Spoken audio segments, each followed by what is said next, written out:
نبی پاک صلی اللہ علیہ وسلم کے مدینے آنے سے پہلے ایک شخص تھا، عبداللہ بن ابی سلول اس کا نام تھا۔ تو مدینے والے لوگ اس کو اپنا پیشوا مانتے تھے، اوس بھی خزرج بھی، اس کی تاج پوشی بھی کی، بڑی اس کی منتا تھی۔ جب حضور آ گئے تو اس کا کاروبار بند ہو گیا۔ اب لوگ یہ نہیں سمجھتے کہ میں غلط ہوں، لوگ کسی کے مفادات کو ٹھیس پہنچتی ہے تو مخالفت کرنے لگ جاتا ہے۔ اب اس کے حالات جب خراب ہوئے تو اس نے پتہ کیا کیا، جھوٹ موٹ کا کلمہ پڑھ لیا۔ سمجھ آ رہی ہے باتوں؟ جھوٹ موٹ کا، اور منافقوں کا ایک ٹولہ اس نے تیار کر لیا جس کا قرآن مجید نے سورہ منافقون میں ذکر کیا۔ ایک جنگ کا موقع تھا، نبی پاک صلی اللہ علیہ وسلم تشریف لے گئے تو عبداللہ بن ابی سلول بھی چلا گیا۔ حضرت عمر فاروق رضی اللہ تعالیٰ عنہ کے ایک غلام تھے، وہ پانی لینے کنویں پہ گئے۔ ادھر سے انصار میں سے، چونکہ حضرت عمر کے غلام مہاجر تھے، انصار میں سے ایک شخص پانی لینے پہلے سے آیا ہوا تھا۔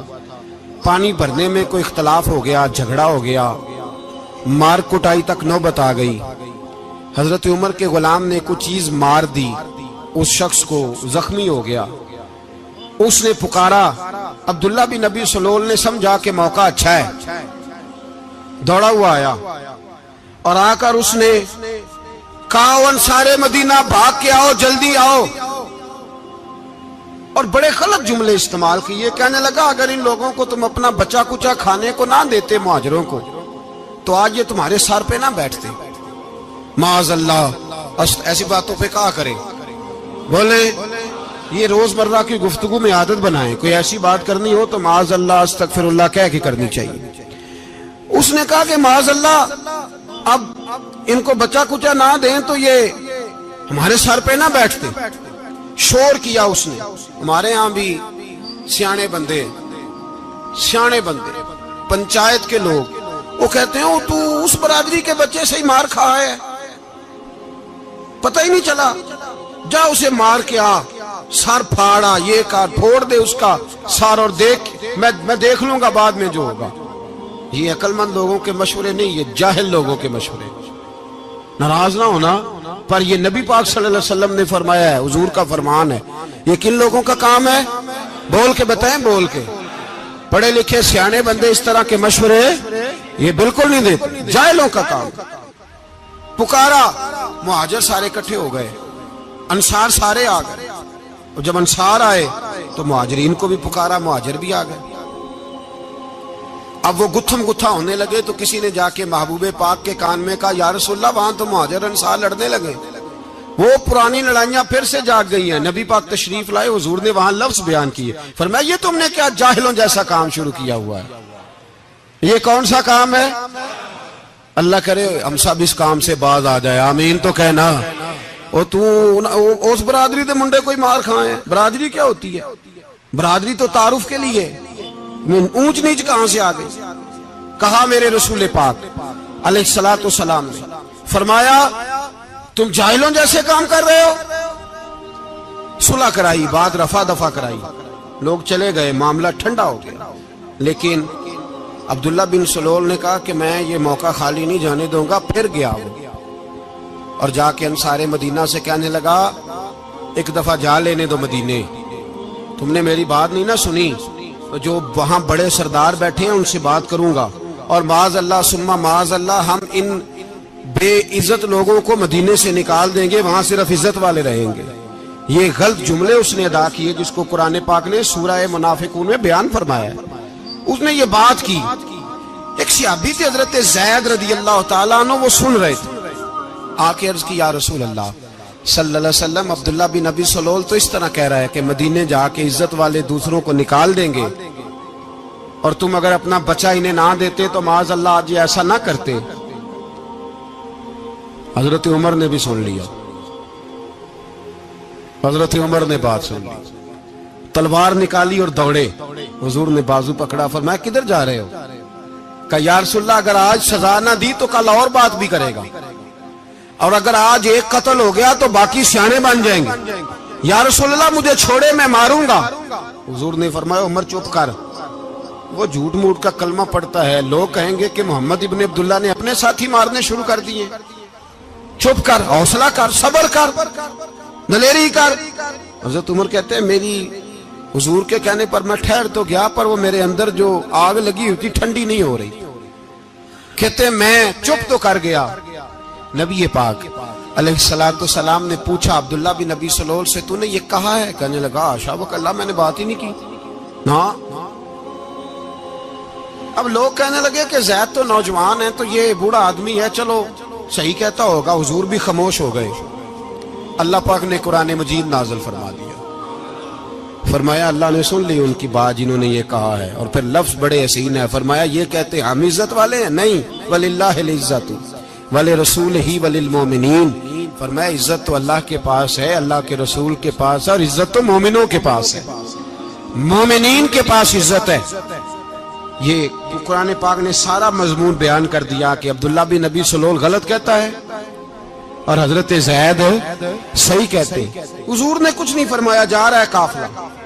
جب مدینے کی سرحد آ گئی نا، حدود مدینہ منورہ کی شروع ہوئی، تو عبداللہ کا اپنا بیٹا، اس کا نام بھی عبداللہ بن عبداللہ تھا، اپنا بیٹا اس کا بڑا مخلص جانثار غلام تھا میرے رسول پاک صلی اللہ علیہ وسلم کا، وہ تلوار لے کے مدینے کی حد پہ کھڑا ہو گیا اور کہنے لگا میرے باپ، تو نے اتنی بے ایمانی کے لفظ کہے کہ میں ان کو نکال دوں گا؟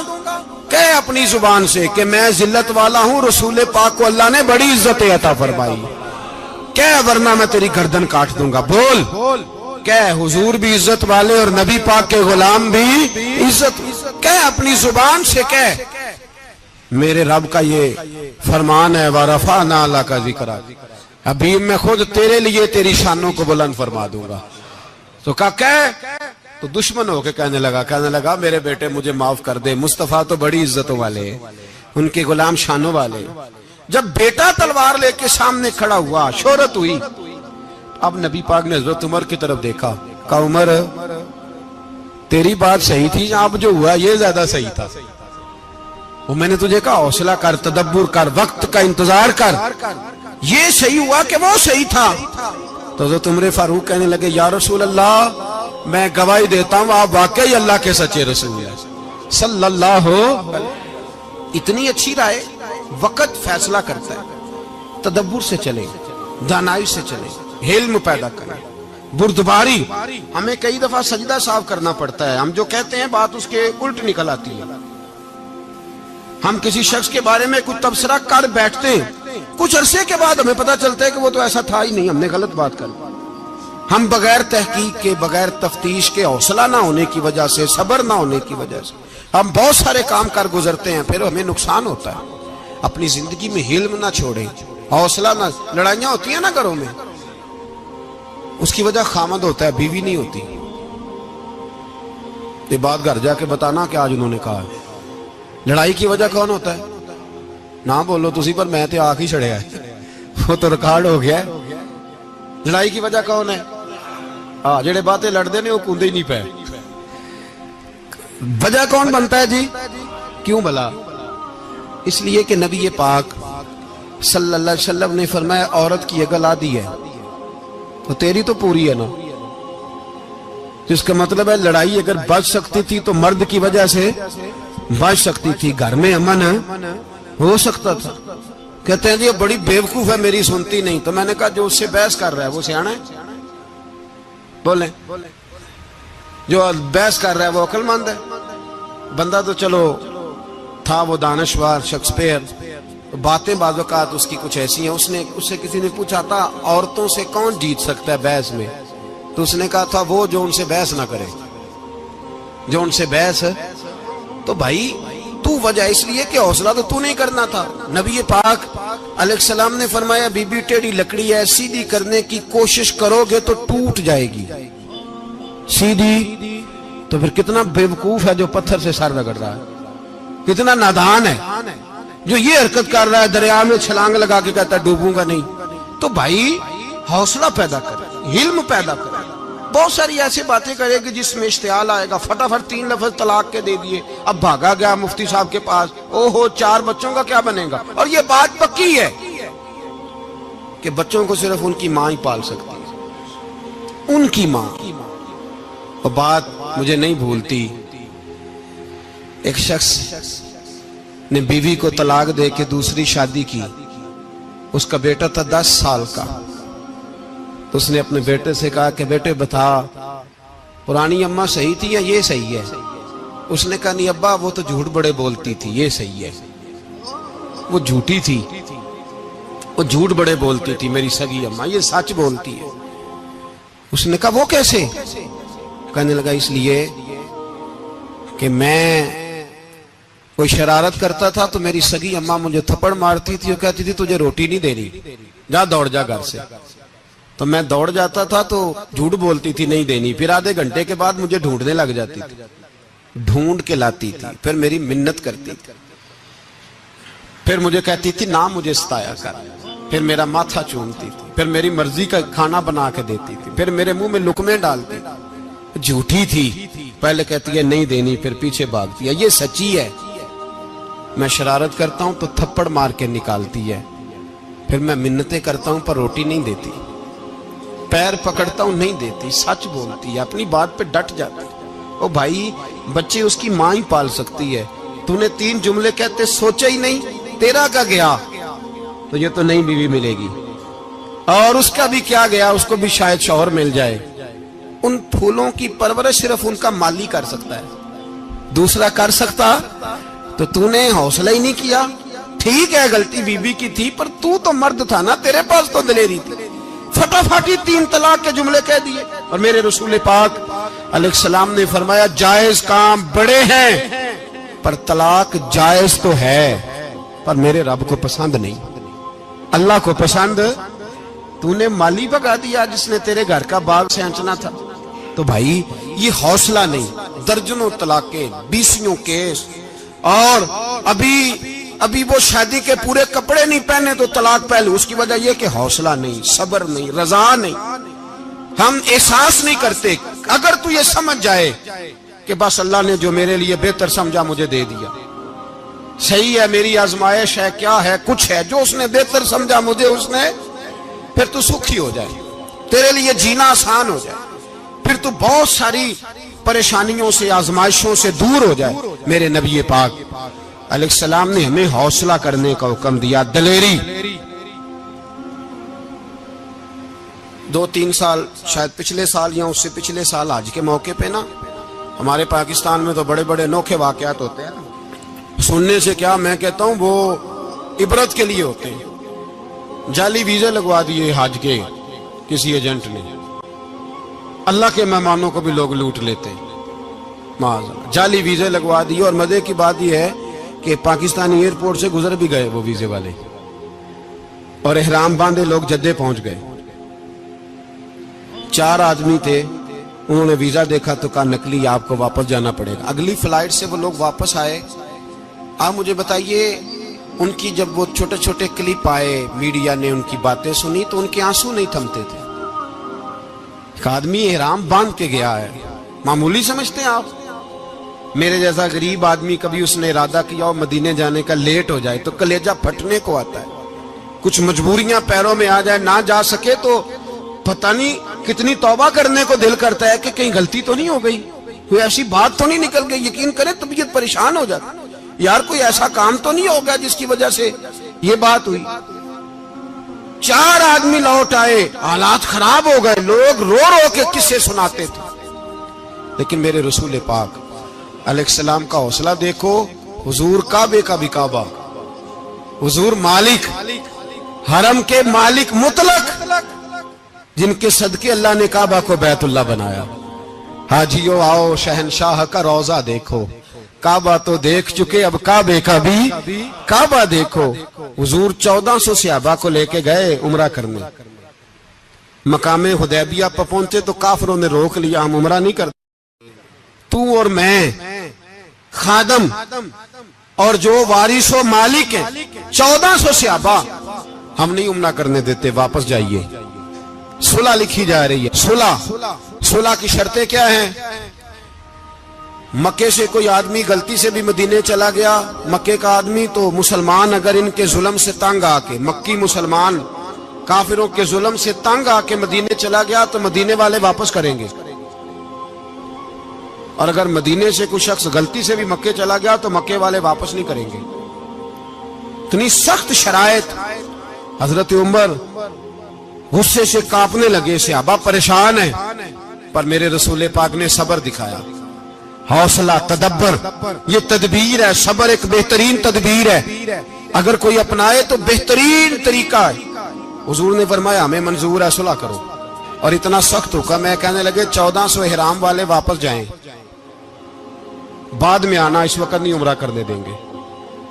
میرے نبی پاک علیہ السلام, مجھے بتاؤ, مجھے اور آپ کو دکھ ہوتا ہے تیاری ہو تو پروگرام رہ جائے, تو اگر احرام باندھا ہو اور اللہ کے رسول نے بندھوایا ہو تو حضور واپس لوٹنے لگے تو کتنی تکلیف کی بات ہے. حضور نے فرمایا چلو آئندہ آئیں گے. معاہدہ لکھا جا رہا ہے, حضرت علی معاہدہ لکھ رہے ہیں.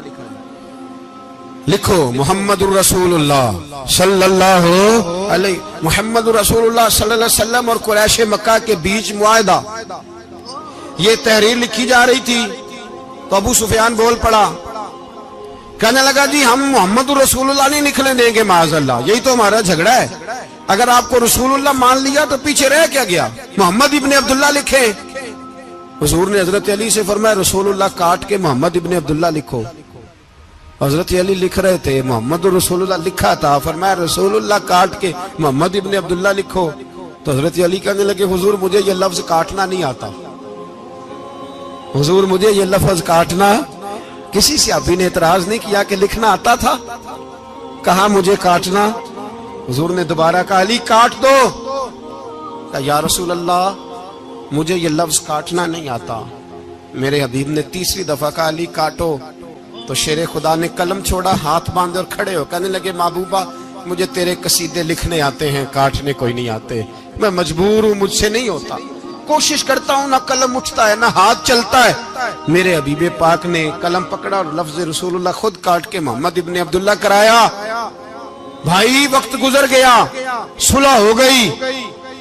یہ تدبر, یہ حوصلہ, یہ تدبیر میرے نبی نے فرمائی.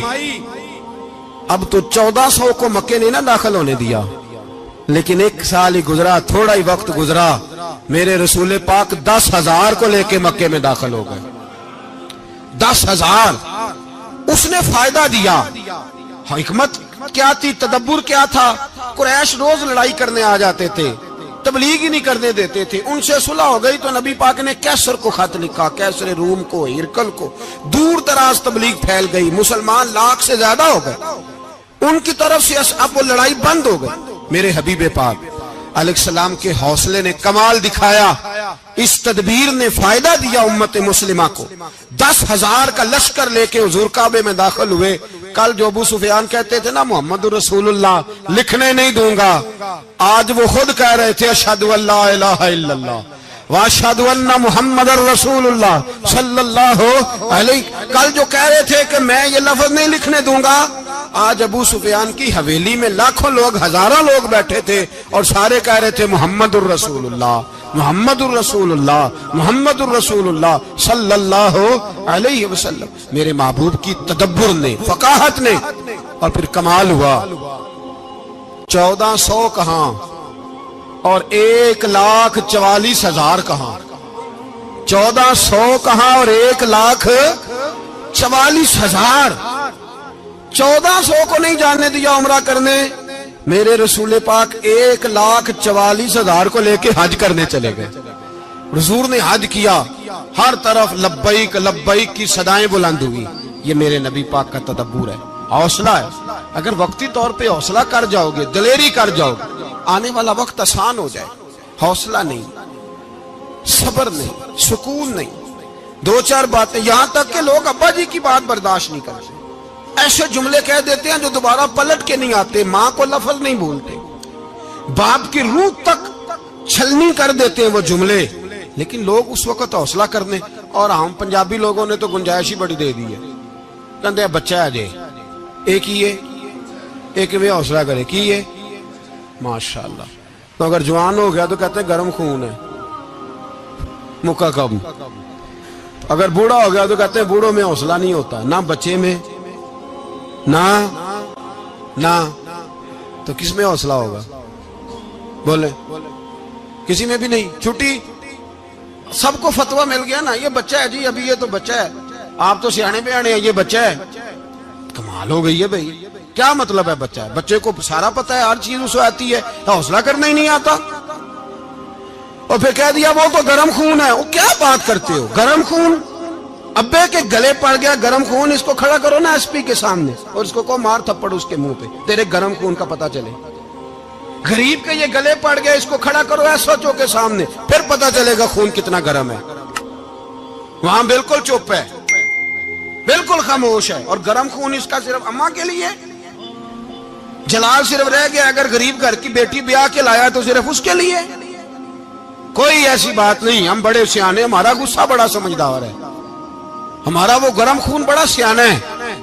وہ جہاں دیکھتا ہے کہ معاملہ ہلکا ہے تو وہاں وہ گرم خون جلال میں, اور جہاں دیکھتا ہے کہ سامنے والا تگڑا ہے تو وہاں وہ گرم خون فوراً ٹھنڈا ہو جاتا ہے. حوصلہ پیدا کرے.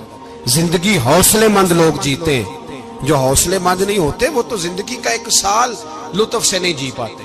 حوصلہ کریں, مسکرائیں. میرے نبی پاک صلی اللہ تعالی علیہ وسلم نے نا عثمان بن طلحہ, کعبے کی چابی ان کے پاس ہوتی تھی. حضور نے ایک دن فرمایا عثمان, اچھا یہ نہیں تھا کہ عثمان خاص لوگوں کو چابی کعبہ کھول کے دکھاتے تھے, بلکہ ان کو قریش کی جانب سے یہ حکم تھا کہ جو بھی تجھے کہے تو نے کعبے کا دروازہ کھول دینا. نبی پاک علیہ الصلوۃ والسلام نے نا ہجرت سے 2-4 دن پہلے کہا کہ عثمان ذرا چابی دو, میں نے کعبہ اندر سے دیکھنا ہے. بڑے ٹھنڈے دل سے ذرا سننا, ادھر دیکھو میری طرف, ادھر دیکھیے گا ذرا میرے بھائی.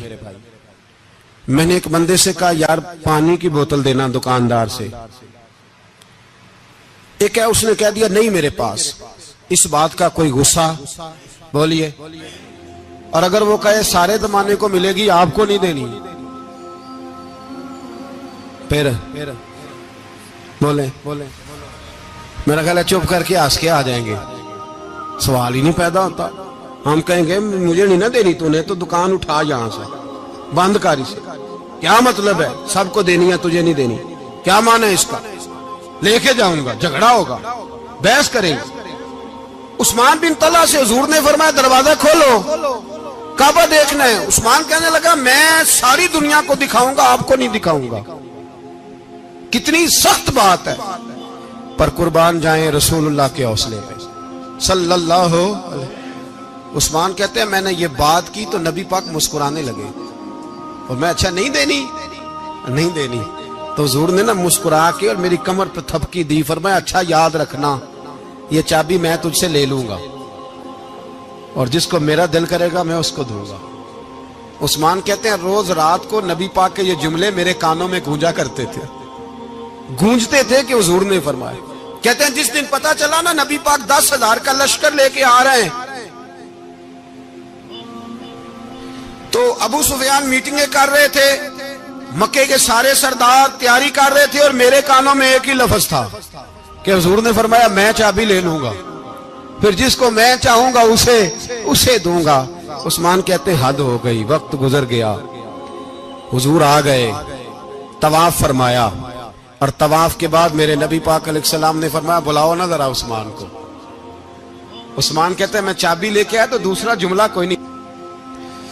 ساڑھے نا کوئی بندہ مشورہ دے وے دی نہ منیے تے جے کام مون جو ہو جائے نا جو نے مشورہ دیتا سی تے وہ نال ہی غوث پاک بن جاندا ہے. تینوں آکھیا سی نا فوراً ہی داتا علی اجویری ہو جاندا ہے. وہ کہندا تینوں پتہ نہیں میں کڈا ولی اللہ, تینوں میں آکھیا سی میں انج نہ کر, اور بندہ پریشان ہوتا ہے کام الٹ ہو گیا, اور لاگوں آکھی جاندا ویکھو جی میں تے تانوں پہلو ہی آکھیا سی. جی عجیب بات ہے, شیخ چلی کی طرح پیچھے پڑ جائے گا, میں نے تو پہلے ہی کہا تھا. او بس کر یار, اب تو خواجہ معین الدین اجمیری ہو گیا, بس کرو. مشورہ ہی ہوتا ہے, کسی کا مل جاتا ہے اور کسی کا نہیں لیا جاتا. فوری طور پہ بندہ اٹھ کے نا تو ولایت کی 4تھی سیڑھی پہ چڑھ جائے گا, کہے گا میں تو ابدال وقت ہوں, میں قطب دورہ ہوں, میں نے تجھے کہا نہیں تھا. اب بس کر یار, کئی دفعہ مشورے صحیح ہوتے ہیں, کئی دفعہ صحیح. بولیے نبی پاک صلی اللہ علیہ وسلم کی احد کے دن خواہش یہ تھی کہ اندر رہ کے لڑنا ہے. جوان صحابہ نے کہا باہر جا کے لڑائی کرنی ہے, حضور نے باہر جا کے جنگ کی. بظاہر مسلمانوں کو شکست ہوئی, حضور نے ایک دفعہ نہیں کہا کہ میں نے تمہیں کہا نہیں تھا اندر رہنا ہے, بس ہو گیا جو ہو گیا. اب اس میں فٹافٹ اگلے کو حوصلہ دو، کوئی عرض نہیں یار. نبی پاک سب بولیے صلی اللہ علیہ وسلم، میرے حبیب پاک علیہ الصلوۃ والسلام نے نا کہا عثمان کو بلاؤ. عثمان آئے تو عثمان کہتے میں نے چابی دی تو میں تیار تھا، میں تیار تھا کہ اب میری بات ہوگی اور رسوائی ہوگی.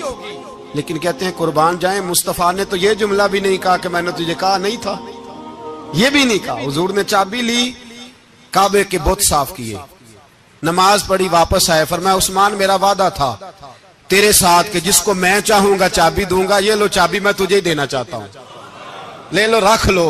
عثمان کہتے ہیں وہ چابی نہیں میرے طرف آ رہی تھی، میری طرف ایمان آ رہا تھا.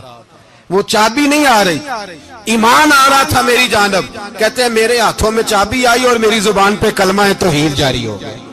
بھائی تدبر، حوصلہ، صبر، رضا. ہمیں تو ٹائم بھی نہیں گزارنا آتا.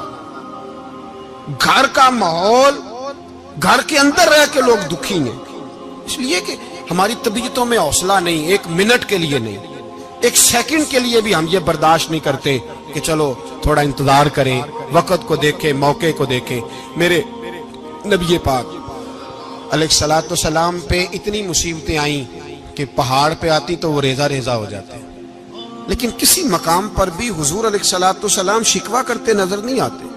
ہم غریبی کا رونا روتے ہیں، ہر چوتھا آدمی کہتا ہے بڑا غریب ہوں، لیکن میرے نبی پاک علیہ الصلوۃ والسلام نے چوتھے دن کھجور کھائی، سرکہ کھایا ہے اور موٹے بان کی چارپائی پہ آرام کیا. حضرت عمر نے کہا حضور کتنی تکلیف ہے؟ فرمایا عمر کوئی تکلیف نہیں، تھوڑا سا تو وقت ہے، جنت میں جائیں گے، ساری نعمتیں اللہ نے ہمارے لیے تیار کی ہوئی ہے. راضی بالرضا، راضی بالرضا، کوئی کسی قسم کا مسئلہ نہیں.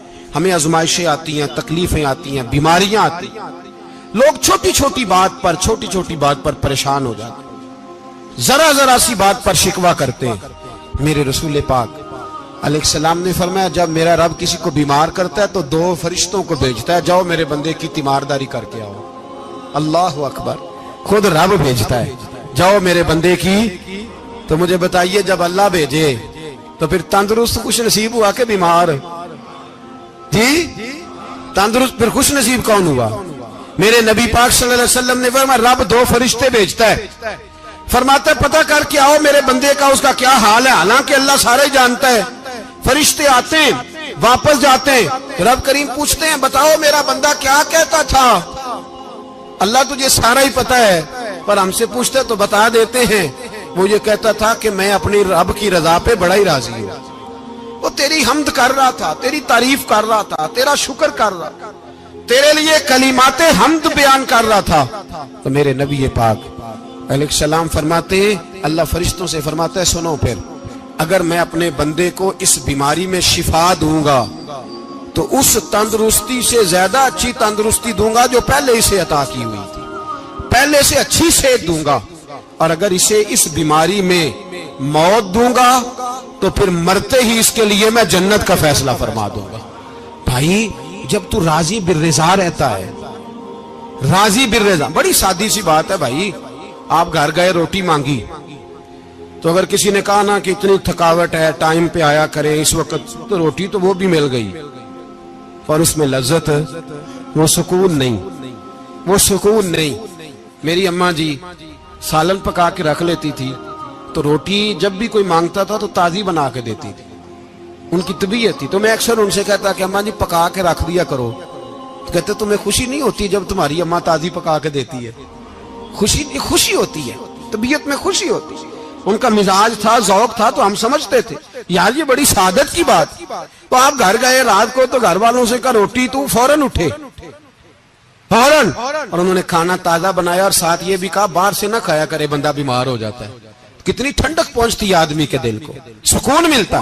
تو بھائی بیماری تو آپ نے کاٹ لی، لیکن ساتھ کہو ہو بڑا بیمار ہوں، میں نے تو اتنے گناہ بھی نہیں کیے، ظلم بھی نہیں کیا، کسی کو کچھ بھی. اب بیماری تب بھی کٹ گئی، پر بڑی آزمائش.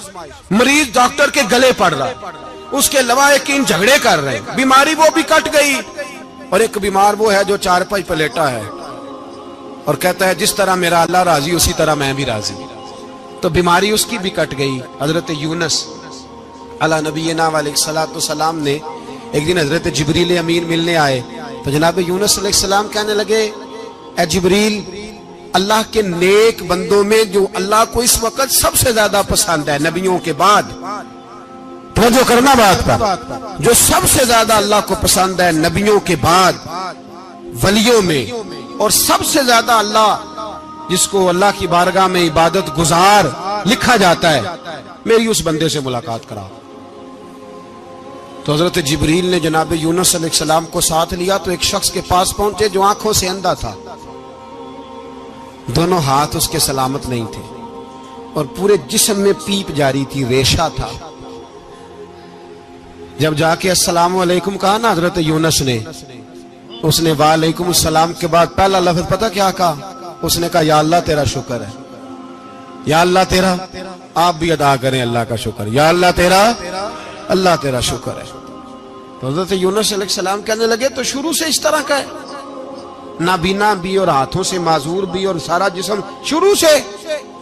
تو بڑے ہی خوبصورت لفظ اس بیمار نے کہے، کہنے لگے نہیں حضور میں بالکل ٹھیک ٹھاک تھا، جب تک میرے رب نے چاہا کہ یہ دنیا کو دیکھے تو تب تک اس نے مجھے آنکھیں دیں، اور جب اس نے چاہا کہ اب اس کا دیکھنا بہتر نہیں تو اس نے واپس لے لی۔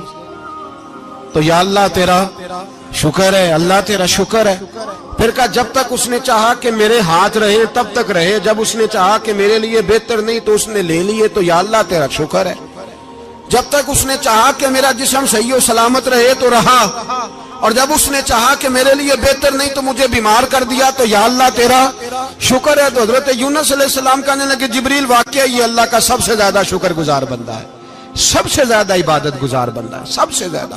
میرے نبی پاک علیہ السلام نے فرمایا میرا مومن ہر حال میں نفع میں ہے، نعمت ملے تو شکر کر کے نفع، مصیبت آئے تو صبر کر کے نفع، اپنی زندگی میں تحمل، بردباری، علم پیدا کرے، حوصلہ پیدا کرے۔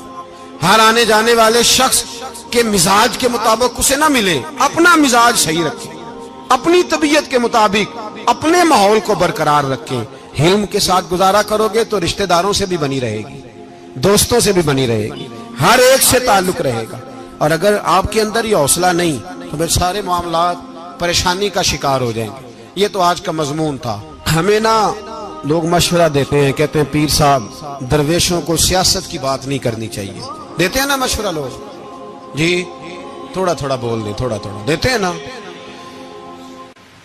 اگرچہ ہم ان کی بات نہیں مانتے، اس لیے کہ اقبال نے کہا تھا جدا ہو دین سیاست سے تو رہ جاتی ہے چنگیزی، جدا ہو دین سیاست سے تو، اور پہلا فکرہ یہ ہے کہ جلال بادشاہی ہو یا جمہوری تماشا ہو، جدا ہو دین سیاست سے تو رہ جاتی ہے۔ اس نے کہا جب سیاست اور دین علیحدہ علیحدہ ہوتے ہیں تو چنگیز خان اور ہلاکو خان پیدا ہوتے ہیں۔ سیاست جب تک مسجد کے اندر رہتی ہے تب تک پاک صاف رہتی ہے، وہ گندی ہوتی تب ہے جب مسجد سے نکل جاتی ہے۔ حضرت علی کے زمانے تک مسجد میں رہی، پاک صاف رہی، یزید باہر لے گیا تو گندی ہو گئی، حضرت عمر بن عبدالعزیز دوبارہ مسجد میں لے آئے تو پھر پاک ہو گئی۔ لیکن پھر بھی ایک ساتھی نے مجھے کہا تو اس کی بات میں سب کی باتیں نہیں مانتا، اس کی بات میری سمجھ میں آئی۔ وہ کہنے لگا جی اصل بات یہ ہے کہ سیاسی تبصرے تجزیے ہم اخباروں میں ٹی وی پہ جا کے بیٹھے، جا کے بڑی مہربانی میری طرف دیکھیں، وہ ہم سنتے رہتے ہیں تو ہمارا دل کرتا ہے مسجد میں صرف ہم رسول اللہ کا پیار ہی سنیں۔ تو میں نے کہا یار تیری بات دل کو لگتی ہے، یہ بات صحیح ہے، چلو یہ نیت اچھی ہے، یہ تیرا نظریہ ٹھیک ہے، مان گئے ہم۔ میں چلا گیا دکاندار کے پاس اور میں نے اس کو جا کے کہا کہ گاڑی کا انجن کھولو، اس طرح کرو، اس طرح۔ اس نے کہا مولانا آپ جا کے نا گھر تو فقہ کی کتاب کھولیں، اس لیے کہ گاڑی کے انجن کے بارے میں آپ کو معلومات، یہاں اگر آپ نے یہ کام کرنا ہے تو اس کو پڑھیں، کسی استاد کے پاس ورکشاپ پہ آئیں، آپ کے ہاتھوں کو، منہ کو، چہرے کو مٹی لگے، دھواں لگے، گریس لگے، پھر آپ کو پتہ چلے گا انجن کیسے کھلتا ہے۔ صحیح کہہ رہا ہوں؟ نہیں صحیح کہہ رہا؟ دعا گلہ تو یہاں کر چڑی جائے، صحیح کہہ رہا ہوں جی؟ اگر مولوی کو اجازت نہیں سیاست کی بات کرنے کی، اور مولوی کو اجازت نہیں کہ انجن کی بات کرے، تو سیاستدان کو اجازت ہے دین کی بات کرنے کی؟ یہاں تو وہ آئے نا مدرسے میں پڑھے، پورا دین حاصل کرے، پھر وہ بولے،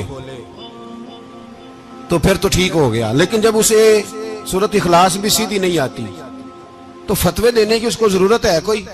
بولے نا یار، کیوں چھیڑتے ہیں سیاست؟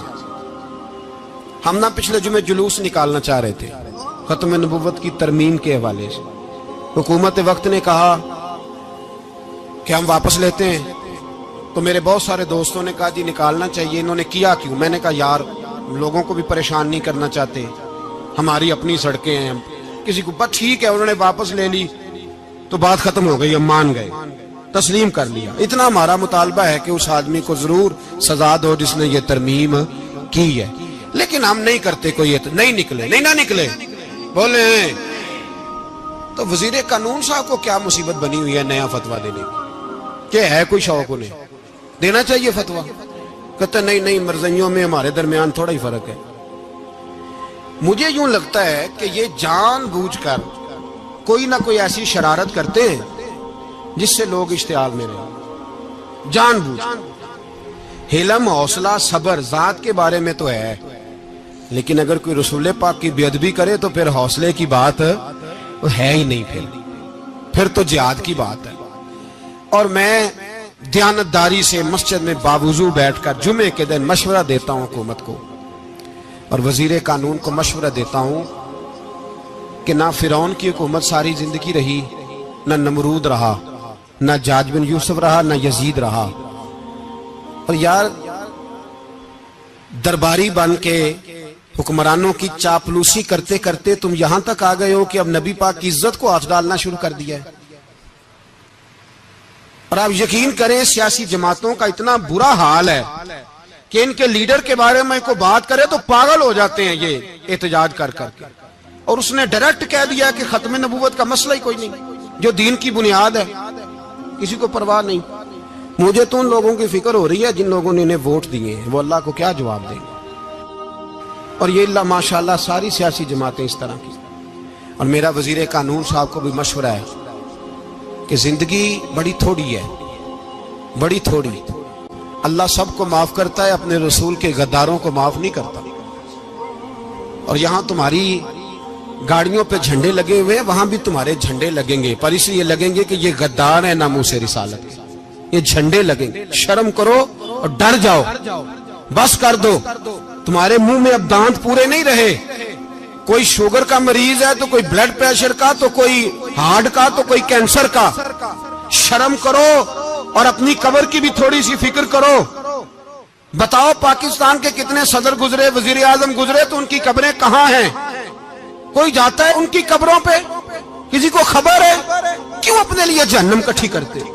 سارا کچھ دنیا داری رہ گئی ہے، سارا کچھ صرف یہی رہ گیا۔ حضرت ابو بکر سردار تھے، حضرت عمر سردار تھے قبیلے، حضرت عثمان سردار تھے، انہوں نے سرداریوں کو ٹھوکر مار کے رسول اللہ کے قدموں میں بیٹھنا پسند کی، سرداریاں چھوڑ کے غلام بن گئے۔ تم سرداریاں بچانے کے لیے رسول اللہ کی غداری کرتے ہو، شرم نہیں آتی؟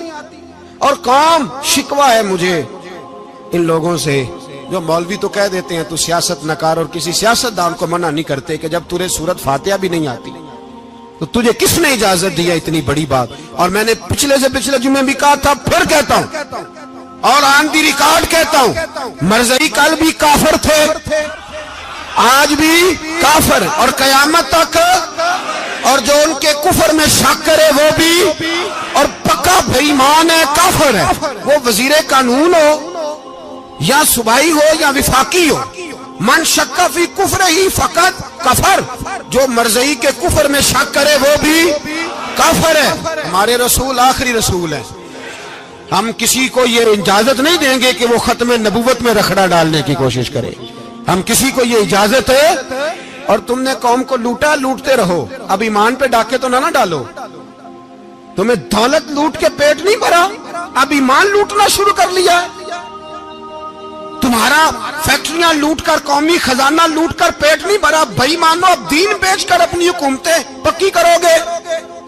اور وہ لوگ بھی تیار ہو جائیں جو ان بھائی مانوں کو منتخب کرتے ہیں، ان سے بھی سوال کرے گا ختم نبوت کا موضوع قیامت کے دن کہ تم بتاؤ، ان کو سپورٹ کرتے تھے جو رسول اللہ صلی اللہ علیہ وسلم کے بعد بھی کسی نبی کو نبی ماننا درست جانتے تھے؟ شرم آنی چاہیے، خیال ہونا چاہیے اور میں نے کہا کہ ہمارا دل نہیں چاہتا، آپ یقین کریں، ہمیں شوق ہے جلوس نکالنے کا، تمہارے خلاف باتیں کرنے کا۔ تم نے روز تھرمامیٹر نکالا ہوتا ہے، چیک کرتے ہو کہ ایمان کتنا ہے کتنا نہیں ہے۔ یہ پاکستان اگر صوبہ سندھ ہے تو وہ حضرت عبداللہ شاہ غازی کا ہے، اگر بلوچستان ہے تو حضرت بابا عبد الرحمان کا ہے، اور اگر پشاور ہے تو وہ صوفیاء کا ہے، اور اگر یہ دھرتی پنجاب ہے تو یہ داتا علی اجویری کی ہے، یہ بابا فرید الدین کی ہے۔ اس میں کسی غدار کو قبضہ کرنے کی اجازت بالکل نہیں ملے گی، اور ہم وہ لوگ بھی نہیں جو چپ کر کے اندر سوتے رہیں، قوم جو کرتی ہے کرتی رہے، ہمیں پرواہ نہیں، نہ ایسی کوئی بات نہیں۔ کوئی بندہ نہ سمجھے کہ انہیں ہوش نہیں، انہیں پتہ نہیں، ہمیں سارا کچھ ہی آتا ہے۔ پھر اگر کل کو کوئی ممتاز قادری پیدا ہو گیا تو شکوہ نہ کرنا، کل کو کوئی پھر سے عامر چیمہ نکل آیا تو شکایت نہ کرنا، یاد رکھنا۔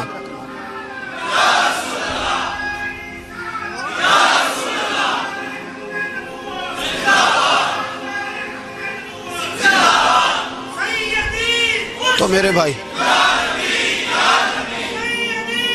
کھل کے بولے یا نبی رسول کے صلی اللہ۔ تو یہ مشورہ،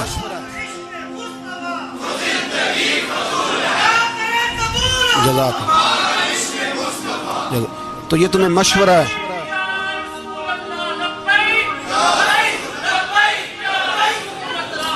میری بات سنیں، یاد رکھیں، یہ لوگ بعد میں پچھتاتے ہیں، پھر مناظرے کراتے پھرتے ہیں، اس نے صحیح کیا کہ غلط کیا، پھر انہیں ہوش آتی ہے بعد میں، پھر ان کے حواری نکل نکل کے میدانوں میں دلیلیں دیتے ہیں۔ اس لیے ہمارا مشورہ ہے انہیں کہ یہ اپنی حد میں رہیں، اور جو کام تمہارے ذمہ، میں نے کہا نا تم نے بڑا لوٹا، یہ قوم روز تمہیں موقع دیتی ہے لوٹنے کا، یہ موقع دیتی ہے، تو تم نے دولت لوٹ کے پیٹ نہیں بھرے، اب ایمان لوٹنے کے چکر میں آ گئے ہو۔ یاد رکھو، مسلمان گناہگار ہیں، غدار نہیں ہیں۔ تمہیں دولت لوٹنے کا تو شاید موقع مل گیا ہے، پر ایمان لوٹنے کا موقع نہیں ملے گا، تو اس لیے اس کو لگام دو۔ اور ویسے بھی کتا جو پالتو ہوتا ہے نا، اس کو گھر کے اندر سنگلی سے باندھ کے رکھنا چاہیے۔ یہ تمہارے بوٹ چاٹتے ہیں، بھونکتے ہیں، تمہارے حق میں وزارتیں لیتے ہیں، ہم نے تو کوئی وزارت نہیں لی تم سے، اور نہ ہمیں شوق ہے اس لیے کہ ممبری کیا کرنی ہے جس کو ممبر رسول عطا کر دیا جائے، اس نے کیا کرنی ہے یہ ممبریاں جس کو پکا پکا ممبر رسول دے دیا جائے، تو اس لیے اس سے باہر آؤ۔ میں نے کہا بڑے بڑے نمرود، فرعون، قارون دفن ہے، تمہارا بھی نام تک نہیں ہوگا، بالکل نام نہیں ہوگا۔ اس لیے ہمارا مشورہ، اور آپ لوگ بھی آئے نا یہ اگلے سال، تو ان کو کھڑا کر کے پوچھ لینا، اسلامی جمہوریہ پاکستان کا تم نے ایم پی ایم نے بننا ہے، پہلا کلمہ ہی صحیح سنا دو، چلو خدا کا واسطہ یہی بتا دو کہ تمہیں نماز بھی ڈھب سے آتی ہے کہ نہیں، اور آپ کی موج ہے، آپ بٹھا لیتے ہیں سر پہ، کیا کریں، سمجھانے والے مفت گناہگار ہو گئے اور بہکانے والے سب تمہارے یار ہو گئے۔ اس لیے یہ چھیڑتے ہیں جان بوجھ کے، اور پھر جب کوئی ممتاز قادری علیہ رحمہ پیدا ہوتے ہیں پھر انہیں دشواری ہوتی ہے، پھر ان کا جینا مشکل ہو جاتا ہے، یہ موقع دیتے ہیں، پتہ نہیں کس کے ایجنڈے پہ عمل کر رہے ہیں۔ میرا سوال یہ ہے، میں نے پچھلے جمعے پھر میرا سوال ہے کہ میں پوچھتا ہوں اس آدمی کو ضرورت کیا ہے ختم نبوت پر بات کرنے، جب امت مسلمہ کے متفق کا فیصلہ ہے کہ مرزائی کافر، اسمبلی نے بل پاس کر دیا کہ مرزائی ان کو اقلیت قرار دے دیا، اور جب سے وہ اقلیت بنے نہ ہم نے ان کی عبادت گاہ جلائی، نہ ہم نے ان کو قبروں سے نکالا، نہ ہم نے، بس ٹھیک ہے جیسے عیسائی رہتے ہیں، یہودی سے کس ملک میں رہتے ہیں وہ بھی رہیں، اقلیت بن کے رہے، کوئی اعتراض، پر تم انہیں کھینچ کھونچ کے کیوں قریب کرتے ہو؟ تمہارا کیا جرانہ ہے ان کے ساتھ؟ بتاؤ تو صحیح۔ ان لوگوں سے ان کو چاہیے اپنے منہ میں لگام ڈالیں، اور اگر نہیں ڈالیں گے پھر انشاءاللہ ڈالی جائے گی، اور بڑی تگڑی ڈلے گی، اور پھر ایسی ڈلے گی۔ سلمان تاثیر جب مرا تھا نا تو 5-5 لاکھ روپیہ مولویوں کو آفر کی جنازہ پڑھاؤ، 5-5 لاکھ روپیہ چھوٹے چھوٹے مولویوں کو۔ اور داتا صاحب کی مسجد کے خطیب بھی صوبائی جو تھے وہ خطیب تھے، ملازم تھے، انہوں نے کہا کہ ایمان نہیں بیچنا، نکالنا نوکری سے تو نکال دو۔ اور بادشاہی مسجد کا مولوی جس کا پتہ ہی نہیں چلتا، کبھی کدھر چلا جاتا ہے کبھی کدھر، یہاں تو وہ بھی کھڑا ہو گیا، اس نے کہا نا ایمان نہیں بیچنا۔ گورنر ہاؤس کی مسجد کا امام کہنے لگا کہ بخشا جانا نہ جانا یہ تو رحمت الہی کا معاملہ ہے، پر اتنا گندا جنازہ نہیں پڑھنا، اتنا گندا جنازہ نہیں ہم پڑھیں گے، مرنے کے بعد تمہارے جنازے نہیں پڑھے جاتے، تمہاری قبریں خراب ہوتی ہیں، کدھر ہیں تمہاری دولتیں؟ اور وہ مولوی آج تک پتہ ہی نہیں کدھر گیا جس نے اس غلیظ کا گندا جنازہ پڑھایا.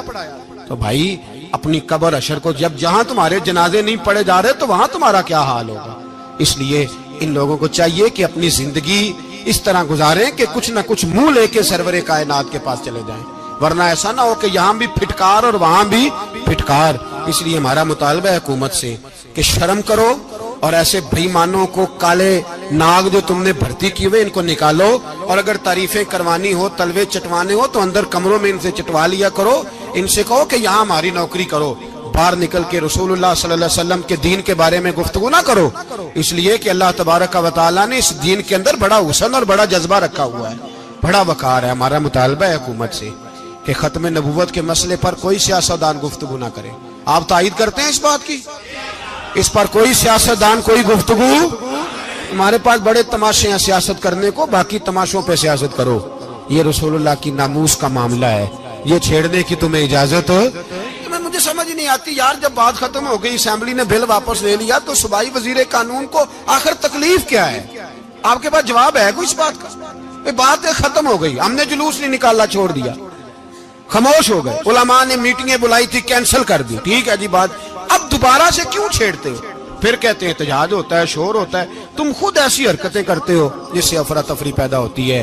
یہ ملک رسول اللہ کے نام پہ بنا ہے اور قیامت تک یہاں وہی ہوگا جو میرے رسول پاک صلی اللہ علیہ وسلم کی رضا ہوگی، اور نبی پاک کے قانون کے خلاف کوئی قانون یہاں چل سکتا؟ اللہ ہمیں سمجھنے کی توفیق